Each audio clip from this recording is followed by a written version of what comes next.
السلام عليكم شباب، ان شاء الله تكونون بخير. لا تنسونا من اللايك والاشتراك. يلا نبلش وياكم بالفيديو. شوف صار بين بعد المطر. شوف الافراح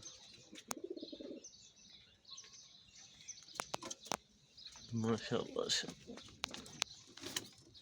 مع الفرخات كذا الطيور الزينة.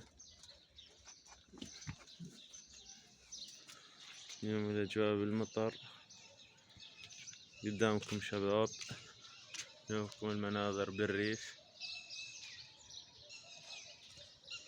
ان شاء الله تعجبكم.